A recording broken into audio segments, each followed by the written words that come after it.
So I don't want to make an edited video on Russell's brand, but if it wasn't obvious from the thumbnail I used in my last video, I don't particularly like Brand, and I'm not at all surprised to see these accusations hit him. I went and full out celebrated Saturday just to have a bit of enjoyment in seeing Brand kind of go down a peg.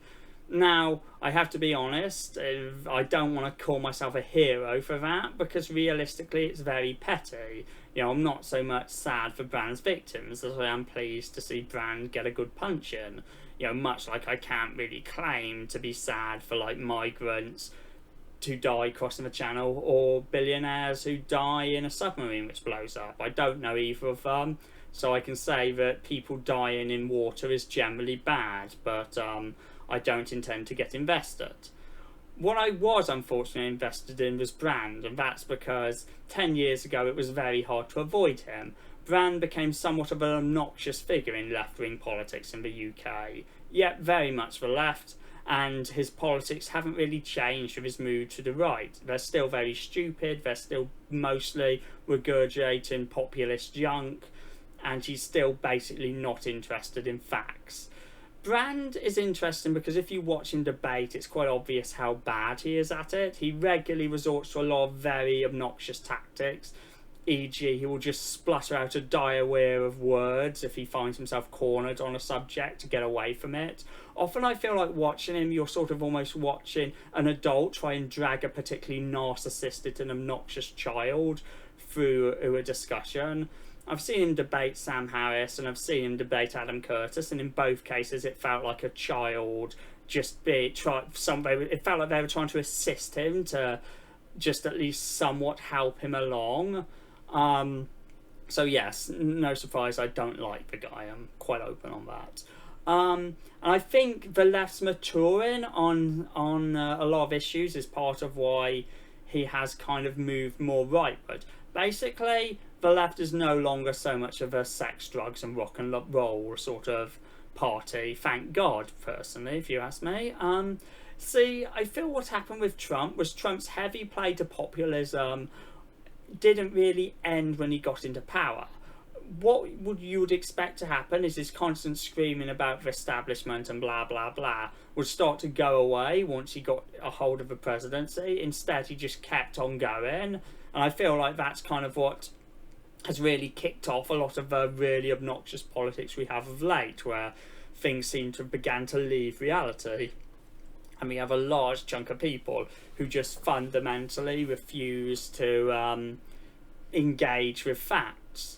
Of course, Brand was very keen on not engaging in facts from the start. This is why he was someone who would question like 9/11 and things like that. So basically he was always an Alex Jones type. If I were to describe Brand, I'd say he was shoe on head smacked together with Kanye West. Of course, Kanye West is a very talented guy in as far as his musical career goes. I've never found Brand particularly good at comedy, but whatever, people liked him, so I guess he got on okay. Personally, I'm very much against the idea of holding up comedians as like intelligent people whose views you should pay attention to. It's very obnoxious in a lot of ways. I just think this idea of comedians as fantastic truth tellers is just very silly. Basically, when I'm entertaining people, I'm just trying to find stuff I think will be funny. Does it happen to conclude alongside my politics? Yeah, a lot of the time I will make points and stuff which try and at least maybe fit along with my sort of personal views, but I wouldn't say that comedy mode is the same as when I'm seriously trying to talk about my beliefs on something. They're very different modes of engagement, and the comedy mode is allowed to be deeply misleading. Now, here's the thing.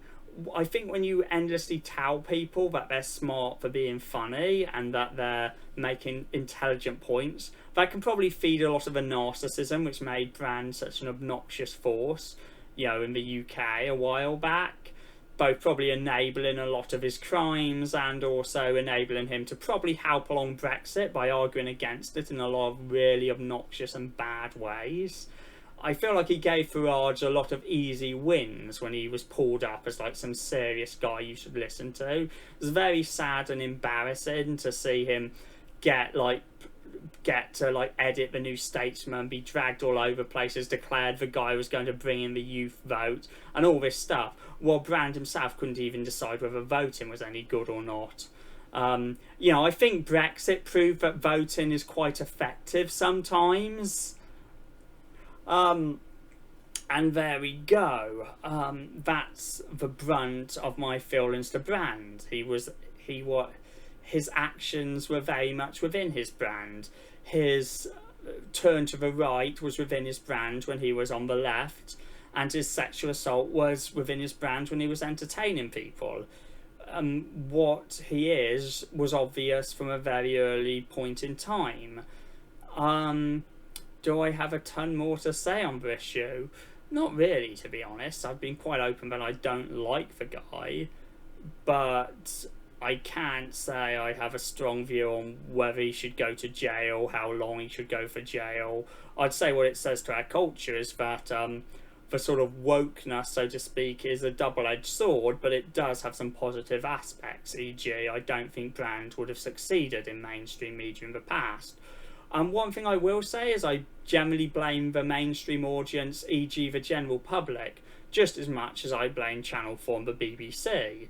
Brand was very open about who he was, much like Jimmy Savile wasn't that much in a hiding spot. Sure, a lot of their worst stuff may not have been things they were open about, but when Jimmy Savile writes in a book about how he met a teenage runaway and said he'd take her home to the parents but not before she spent a night with him and she's like 15 or something, you have to consider we had a mainstream market which accepted that. We had mainstream newspapers which did countdowns till popular celebrity girls hit 16 and were legal.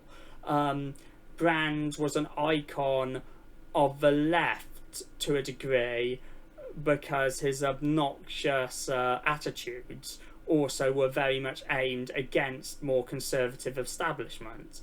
And that's not to say there wasn't a right-wing version of the same thing. It's just to say that it was very much an attitude that was allowed. Brand is bad for everyone regardless of political allegiances, but Brand is what a populist is, e.g. someone with very little real consistent ideology, but a lot of complaining and a willingness to believe whatever the mob believes. And the mob is usually always wrong. And the mob thought, yeah, it was absolutely fine to, like, you know, like, you gotta consider, you know, there was a point in our newspapers where page 3 would have a 15-year-old with covered nipples and it'd be like, once she hits 16, she'll show you them. Let's be clear, when we're shocked at the sex offences of people like Brand, we should consider that for a long time it wasn't just the media that was complicit, it was everyone.